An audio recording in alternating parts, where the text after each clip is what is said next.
안녕하세요. 솔로몬 북스입니다. 바로 책 소개를 해드리도록 하겠습니다. 아쿠타카와 류노스케의 지옥변이라는 책입니다. 시공사 출판사에서 나온 거고요. 이거는 시공사 세계문학의 숲 13번째로 나온 책입니다. 이 아쿠타카와 류노스케는 지난번에 제가 그 시바타 쇼에 그래도 우리의 나날이라는 책을 소개해 드릴 때, 그, 시바타 쇼의 그 작품이 그 아쿠타카와상을 수상을 했거든요. 그래서 이, 그 아쿠타카와상, 네, 그 아쿠타카와상의 작가입니다. 그래서 그 작가이고, 이 작가가 유명한 작품이 그때도 라쇼몬이라는 작품이 유명하다고 했잖아요. 그래서 이 지옥변이라는 책은 단편들을 모아놓은 작품이에요. 그래서 1부에 이런 단편을 모아놨고 2부에는 이런 단편, 그리고 3부에는 이런 단편들을 이렇게 모아놓은 작품입니다. 이 작가가 1892년에 태어나셔가지고 35세 때 짧은 생을 마감한 작가입니다. 그래서 이 아쿠타카와 류노스케는 일본 단편 문학의 아버지로 불리운다고 하고요. 나스메 소세키, 모리 오가이 등과 함께 일본이 낳은 최고의 작가로 알려져 있습니다. 그래서 단편 문학이 굉장히 유명한 작가이시고, 그리고 그 일본의 근현대 문학에서는 없어서는 안 될 그런 작가이기도 합니다. 그런 작가의 작품을 읽어보려고 주문했고요. 그리고 다음 책은 서울대학교 출판문화원에서 나온 요한 볼프강 폰 괴테의 친화력이라는 책입니다. 이것도 요거와 더불어서 지난번에 그 시바타 쇼에 그래도 우리의 나날을 소개해 드릴 때 그 시바타 쇼가 젊은 날 그 철학을 공부했을 때 이 괴테의 친화력이라는 이 작품을 논문으로 쓴 것 같아요. 그래서 그 논문으로 인해서 독일에서 주어지는 괴테상을 받고 유학을 다녀오는데 그 논문의 원서가 되는 이 괴테의 친화력이라는 책입니다. 괴테의 친화력이라는 작품은 4명의 주요 인물들이 벌이는 사랑 이야기다. 각각 인물은 이성적인 존재다. 그런데 이들이 한데 모임으로써 생겨나는 사랑 이야기는 그렇지 못하다. 이는 이들이 이성이 지니는 한계 때문일까? 아니면 사랑이라는 것이 원래 이성과는 상치되기 때문일까? 이처럼 이성적인지 맹목적인지 분명하게 구분되지 못한 사랑 이야기를 시대적 배경과 결부시켜 보여주는 작품이 이 친화력 작품이 되겠습니다. 시바타쇼의 그래도 우리의 나날이라는 작품 때문에 구매하게 된 이 두 작품입니다. 다음 책은요.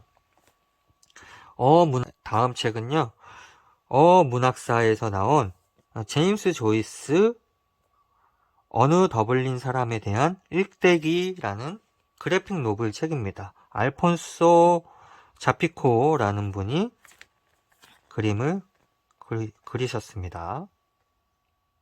이렇게 제임스 조이스에 대한 일대기를 다룬 그래픽 노블 책입니다. 어문학사에서 율리시스라는 책도 나오고 다른 책도 나왔는데 이 김종건 님이 이 제임스 조이스를 연구하신 그런 학자이시기 때문에 어문학사에서 나온 것 같습니다. 알폰소 자피코의 제임스 조이스 만화 평전 에서 유쾌하고 재미있는 일화들 특유의 필체와 그림으로 조이스의 격동적인 삶을 그려낸다. 이 작품이 2012년 스페인 국립문화상 만화 부문 수상을 했다고 합니다. 다음 작품은요. 현대문학에서 나온 미셸 트루니의 뒷모습이라는 책입니다. 번역가는 김화영님이 번역하신 책입니다. 이거는 책이 되게 판형도 크고 멋있어가지고 주문을 해봤는데 정확하게 어떤 책인지는 모르고 이 표지와 이 제목에 끌려가지고 주문한 책입니다.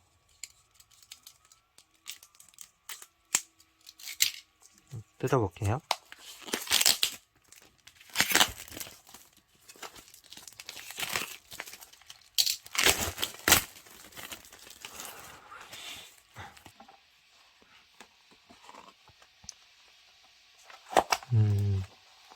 이 사진도 들어가 있어가지고 다 보여드리지 못하는데요. 이렇게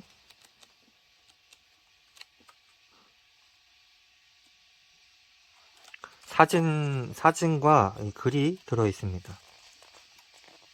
이 흑백 사진이 좋아가지고 궁금해서 주문했습니다. 보시면은 미셀 트루니에는 방드르니, 마왕 등의 신화적 소설, 짧은 글, 긴 침묵, 예찬, 흡혈귀의 비상 등 산문들로 한국에서도 널리 알려진 생존하는 프랑스 최고의 작가입니다. 아카데미 콩쿠르 종신 회원이고 박학하고 재치있고 삶의 근원적인 문제와 관련된 구상적인 문체를 쓰고 계시다고 합니다.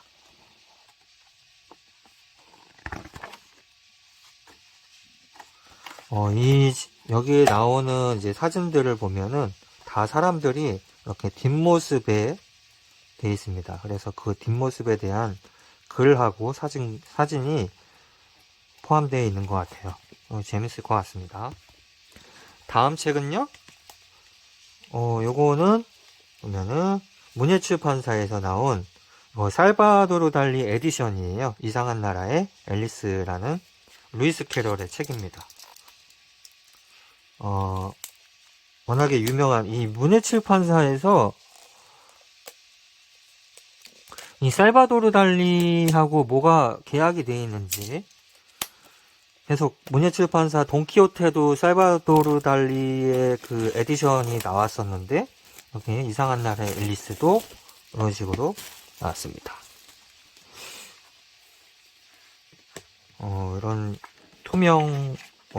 투명색 하고 투명색 커버가 되어 있습니다.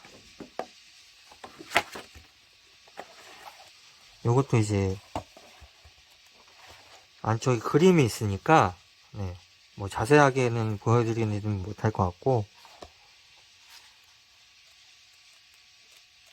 이런 식으로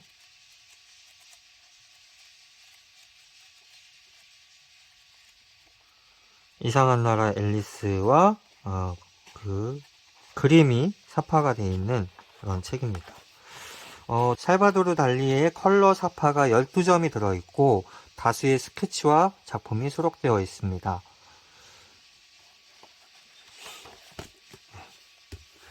다음 작품은요, 이것도 소전서가에서 나온 프란츠 카프카 알려진 혹은 비밀스러운이라는 책입니다.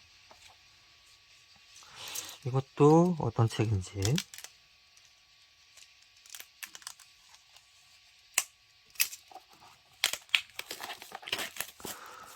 요즘에 소전서가에서 좋은 책들이 좀 많이 나오는 것 같아요.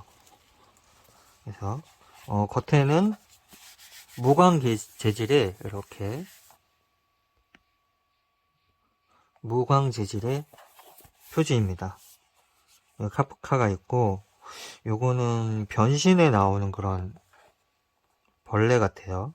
요거는 성에 나오는 그 종 같고 이거는 그 소송에 나오는 그런 것 같습니다. 이 새는 잘 모르겠네요. 프란츠 카프카 사후 100주기 기념 위대한 작품 넘어 평범한 사람으로서의 삶 체코의 시인과 일러스트레이터가 담은 프란츠 카프카의 삶과 문학 이렇게 되어 있습니다. 이것도 그림이 있어서 자세하게는 보여드리지 못하고요.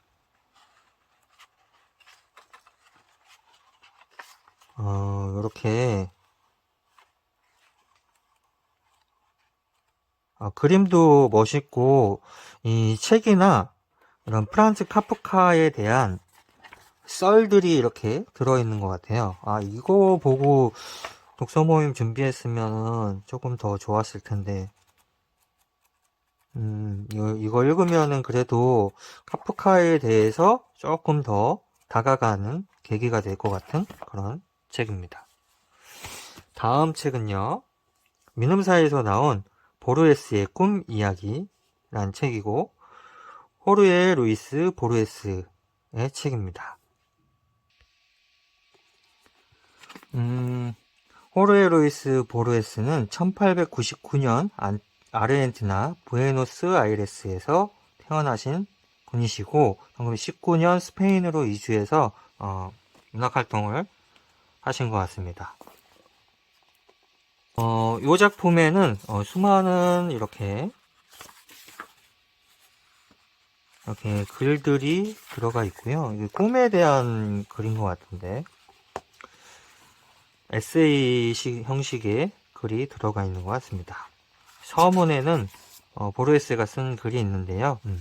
이 책은 밤에 꾸는 꿈부터 예를 들어 내가 확인한 것들, 자발적인 정신훈련이라고도 할 수 있는 백일몽, 그리고 이미 잊힌 과거의 꿈, 예를 들면 앵글로색슨족의 십자가의 꿈 같은 것까지 모두 다룰 것이다. 아이네스 6권은 오디세이의 전통을 이어받아 꿈이 우리 인간에게 오는 것을 가능하게 하는 두 개의 성스러운 문에 대해 말했다. 하나는 거짓된 꿈이 나오는 상하의 문이고 또 하나는 예지적인 성격이 꿈이 나오는 뿔의 문이다. 일단 진료가 선택되고 나면 시인들은 미래에 예언하는 꿈보다 잠자는 인간의 즉흥적으로 창작하는 허황된 꿈이 더 소중하다고 조심스럽게 이야기할 것이다. 이런 꿈에 대한 그런 글들이 이렇게 적혀 있는 것 같습니다. 정확하게 저도 알지는 못합니다. 다음 작품은요, 현대문학 핀 시리즈 첫 번째로 나왔던 책이고요. 편혜영 작가의 죽은 자로 하여금이라는 장편 소설입니다. 편혜영 작가는 워낙에 또 유명하신 분이시죠. 이 작품은 장편 소설이라고는 하는데 책이 워낙에 조그맣고 요 길이가 너무 짧기 때문에 한 중편 정도의 작품이 아닐까 싶습니다. 이 작품은 그 현대문학 2017년 7월호에 발표한 소설에서 200여 매를 더 해가지고 장편 소설로 재탄생한 작품이라고 합니다. 2년마다 발표하는 편혜영의 5번째 장편 소설이라고 하고요. 발표하는 소설마다 묵직한 무게감과 강한 메시지로 사회에 경종을 울리는 편혜영의 이번 소설 역시 위태로운 오늘의 시대, 문학이 희망에 관여하는 방식을 보여준다 라고 되어 있습니다. 편혜영 작가님이 2년에 한 번씩 그렇게 작품을 내시고 계신가 봐요. 다음 작품은요, 민음사에서 나온 가브리엘 가르시아 마르케스의 나는 여기에 연설하러 오지 않았다 이고요. 마르케스의 연설집입니다. 그가 문학과 세상에 대해 남긴 말들이라고 합니다. 저는 1982년에 100년의 고독을 발표하고 노벨 문학상을 수상을 하십니다. 마르케스는 많이들 아시고 계시겠지만 이분은 남미 문학의 마술적 리얼리즘을 주로 대표하고 있는 그런 작가이시기도 합니다. 100년의 고독은 저도 아직 읽어보진 못했는데 지금 읽어보려고 지금 리스트에 있는 작가입니다. 그래서 그분이 이런 여러 곳을 다니면서 이런 문학 강의 하셨던 그런 연설문을 이렇게 담아놓은 작품이라고 합니다. 다음 작품은요, 이거 진짜 제가 왜 샀는지 모르겠는데 이건 어디 출판사인지도 모르겠습니다. 바다 출판사에서 나온 도미니크 로로의 심플하게 산다 라는 책입니다. 이건 미니멀인가?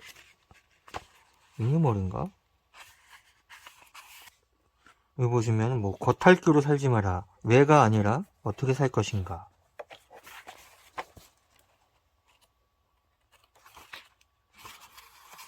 보시면은 이거 왜 샀는지 모르겠어요, 저는. 이 프랑스 출신의 수필가라고 합니다. 뭐 물건, 몸, 마음 이런 거를 비우는 그런 거를 하시고 계시는 분이신가 봐요. 이 책은 오랜 시간 이처럼 심플한 삶을 살면서 모아둔 메모들에서 비롯되었다. 내 경험과 생각의 산물이며 내가 동경하는 것이자 내 것으로 만들려고 노력 중인 행동 방침과 생활 방식이 여기에 담겨 있다. 나는 이 책의 출발점이 된 메모들을 늘 소중히 복원하면서 나를 위한 지침으로 가지고 다녔다. 잊어버리거나 실천하지 않고 있는 것을 일깨우기 위해서, 그리고 주위의 모든 게 나와는 반대로 가고 있을 때도 신념을 지키기 위해서였다. 지금도 여전히 이 메모들에서 귀중한 조언을 구하고 메모에 적힌 처방에 따라 내게 주어진 문제와 상황을 해결해 보려고 노력한다. 첫 번째로 나오는 물건이라는 부분인데요. 이 시대를 살아가는 우리는 심플하게 사는 법을 모른다. 우리에게는 지나치게 많은 물건들이 주어져 있다. 선택할 것도 많고 욕망도 유혹도 많다. 우리는 뭐든지 쓰고 뭐든지 버린다. 일회용 식기, 일회용 볼펜, 일회용 라이터, 일회용 사진기 등 이 모든 낭비를 멈춰야 한다. 어쩔 수 없이 멈춰야 하는 날이 오기 전에 지금 당장 멈춰야 한다.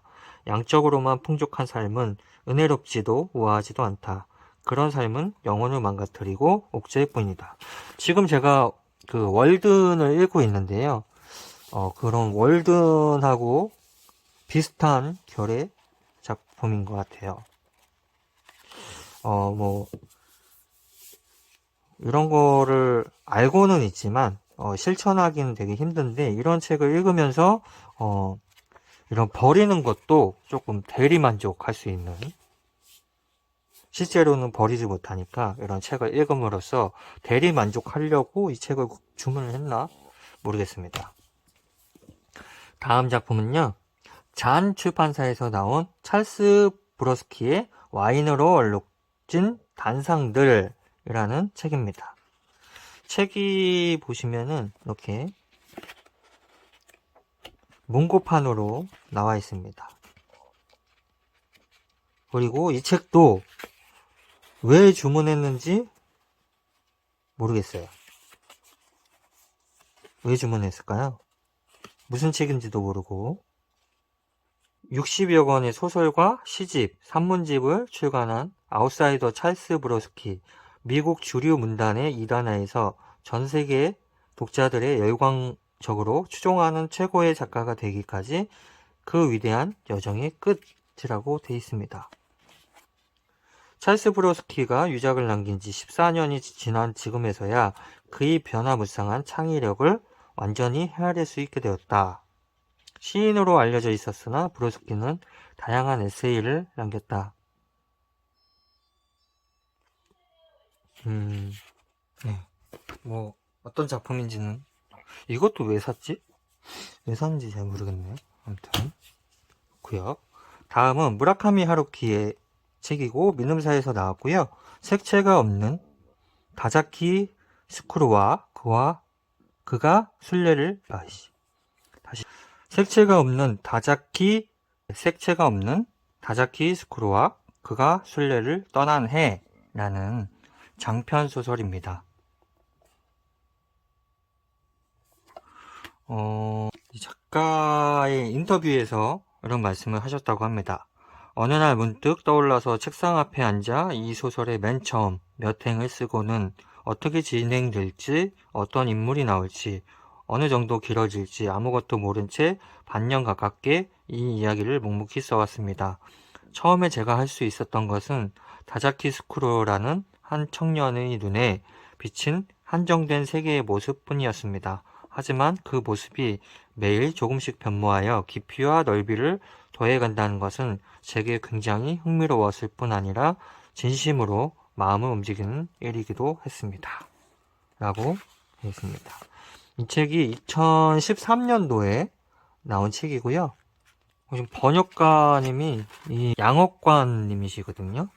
네, 이분이 그 민음사에서 나온 노르웨이 숲도 번역을 하신 분이십니다. 그래서 민음사에서 나온 노르웨이 숲 그 뭐 좋게 읽으신 분들은 이 작품도 번역에서는 좋게 읽으시지 않을까 싶습니다. 다음 책은 현대지성에서 나온 니콜로 마키아벨리의 군주론이라는 책입니다. 1469년 피렌체에서 태어나신 마키아벨리, 토스카나 귀족의 가문의 후손이시라고 하고요. 1513년에 군주론의 초고를 완성을 하셨다고 합니다. 감옥에서 나온 뒤 관직에 복귀하려고 애를 썼지만 번번이 좌절을 했고, 그런 노력의 일환으로 군주론을 로렌초 데 메디치에게 헌정했으나 당시 아무런 관심을 끌지 못했다. 1527년 5월 정권이 바뀐 뒤에도 끝내 뜻을 이루지 못한 그는 결국 그해 6월에 사망을 했다고 합니다. 요 앞에 이제 있는 그림은 마키아벨리 사후에 그린 것으로 그의 초상화 중에서 가장 유명한 작품이라고 합니다. 수수께끼 같은 미소로 관찰자의 눈을 똑바로 바라보는 얼굴에는 당시 사람들이 그에게 품었던 부정적인 인상이 투영되어 있다. 마키아벨리 초상화 산티 디 티노, 이탈리아에서 그린 16세기 후반에 그린 초상화라고 합니다. 어제의 교황청 금서, 오늘의 하버드의 필독서라고 되어 있고요. 필사본이 떠돌던 때로부터 논란거리였고 출간 뒤에는 악마의 사상이라는 비난을 받으며 교황청 금서로 지정된 책. 하지만 지금은 하버드대, 옥스퍼드대, MIT, 서울대 등 세계 유수 대학의 필독서이면서 타임과 뉴스위크가 세계 100대 도서로 선정한 책입니다. 역사상 군주론처럼 극단적으로 엇갈린 평가를 받는 문제작도 드물었다. 마키아벨리는 이 책에서 군주가 권력을 얻고 유지하려면 때로는 권모술수를 써야 하며 사악한 행위도 서슴지 말아야 한다고 주장한다. 역사와 언어의 지식이 뒷받침될 때 비로소 군주론을 온전히 이해할 수 있다. 움베르토 에코의 제자이자 단테 신곡을 완역한 김은창 교수가 이탈리아어 원문을 충실하게 옮기고 방대한 역주와 깊이 있는 해제를 덧붙였다. 이 책을 통해 권력의 속성뿐 아니라 역사와 인간의 승리, 처세술, 리더십 등에 대한 해안과 통찰력을 갖게 될 것이다 라고 되어 있습니다. 마지막 작품은요, 소담 출판사에서 나온 냉정과 열정 사이 에쿠니 가오리의 책입니다. 이렇게 두 권의 책으로 나와 있고, 요거는 예전부터 유명한 책인데도 불구하고 저는 한 번도 읽어본 적이 없습니다. 그리고 요 커버는 지금 절판된 그런 커버이고요. 지금은 또 표지가 바뀐 것 같습니다. 제가 다른 데서 이 책이 뭐 호불호가 있다고는 하는데 제가 다른 데서 조사를 해봤을 때 거의 대부분의 분들이 예전에 너무 좋게 읽었던 기억이 있고 이 작품을 보고 영화를 보고 그렇게 하셨다는 분들이 많습니다. 그리고 뭐 여성의 시점, 남성의 시점 이렇게 나눠져 있는 건데 요거를 뭐 어떤 순서에 따라서 읽으면 더 재미있다라고 말씀을 하시는 분들이 많더라고요. 그래서 궁금해서 주문을 해봤고요. 요것도 재미있게 읽을 것 같습니다. 그래서 오늘은 이렇게 소개를 해드렸습니다.